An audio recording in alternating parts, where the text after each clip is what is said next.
mau tahu, dibandingkan spesies lokal, ulat Spodoptera frugiperda 10 kali lebih rakus dan merusak tanaman jagung. Apa?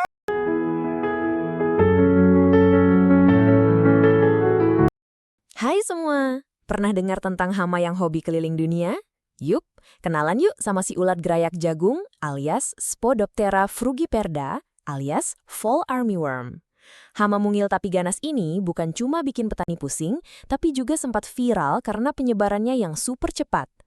Awalnya, si ulat ini cuma tinggal manis di Amerika, dari Kanada sampai Argentina. Tapi di tahun 2016, dia mulai tur dunia. Negara pertama yang dikunjunginya adalah Nigeria, Ghana, dan Kamerun. Nggak tanggung-tanggung, 2 tahun kemudian, dia udah menyebar ke lebih dari 20 negara di Afrika Sub-Sahara.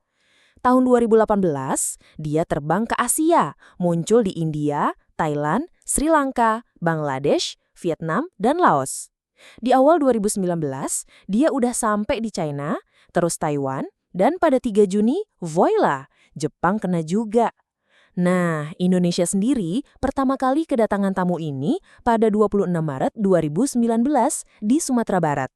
Dan setelah itu langsung menyebar kemana-mana, dari Banten, Bengkulu, Lampung, Sumsel, sampai Sulawesi Utara. Sekilas mungkin kelihatan kecil, tapi ulat ini rakusnya luar biasa. Dia bisa makan daun, batang, bunga, buah, sampai titik tumbuh tanaman jagung.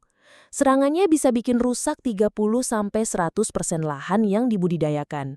Bahkan, ada laporan di NTT yang bilang kerusakannya nyaris total. Dan bukan cuma jagung yang jadi korban, ulat gerayak juga suka banget sama tanaman lain, seperti bawang, kubis, ubi, kacang, padi, cabai, tomat, bahkan tanaman hias kayak mawar. Pokoknya hampir semua tanaman penting di Indonesia bisa jadi sasaran empuk. Ngomongin siklus hidup, ulat gerayak ini dimulai dari telur kecil berwarna kuning pucat, setelah 2-3 hari menetas jadi larva bergaris hijau sampai coklat. Di kepalanya ada tanda huruf Y terbalik, dan pada abdomen segmen ke-8 terdapat 4 spot yang membentuk pola persegi yang khas banget. Nah, si larva ini aktif makan selama 14 hari kalau cuaca panas, atau 30 hari kalau di musim dingin. Setelah itu dia berubah jadi pupa dalam tanah, lalu lanjut jadi ngengat dewasa. Ngengat tanaman jantannya punya sayap abu coklat dengan spot putih, sementara betinanya warnanya lebih kalem, coklat keabu-abuan. Lalu, gimana caranya ngelawan si serangga pelancong ini? Tenang, ada banyak strategi kece yang udah terbukti. 1. Kultur teknis. Mulai dari rotasi tanaman, tumpang sari, penggunaan mulsa, sampai pengolahan tanah yang baik.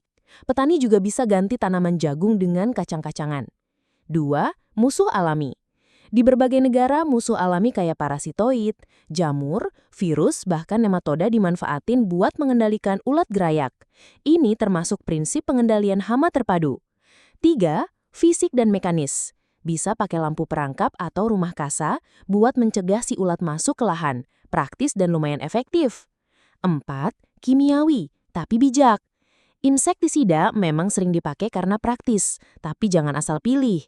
Ada senyawa alami dari tumbuhan Calea bintaro, tembakau, mahoni, mindi, dan mimba yang bisa bikin ulat berhenti makan sampai akhirnya mati.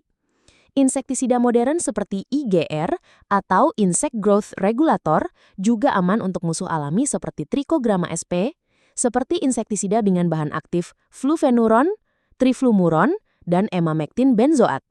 Selain itu, ada juga insektisida diamitanranilik seperti chlorantranilipol yang nggak membahayakan makhluk baik lainnya. Ada juga teknologi feromon seks. Jadi, feromon ini menarik perhatian ngengat jantan dan menjebaknya dalam perangkap. Cukup pasang 4-6 perangkap per hektar dan efeknya bisa sangat signifikan. Warning, kapan harus waspada? Kalau udah ada 5% tanaman di pesemaian yang terpotong atau 20% tanaman jagung muda yang terserang, artinya waktunya bertindak. Jangan tunggu sampai panen gagal ya. Semua info ini diambil dari buku keren Ulat Gerayak, Spodoptera sp, Hama Polifak, Bioekologi dan Pengendaliannya, karya Laksmini Wati Prabaningrum dan Tony Kostianang Mukasan, terbit tahun 2022. Kalau suka bahas pertanian, lingkungan, atau pengendalian hama, jangan lupa share info ini ke teman-teman ya. Edukasi kayak gini bisa bantu banget petani dan juga generasi muda yang makin peduli sama pangan dan lingkungan. Stay curious, tetap peduli sama bumi, dan sampai ketemu di konten seru selanjutnya.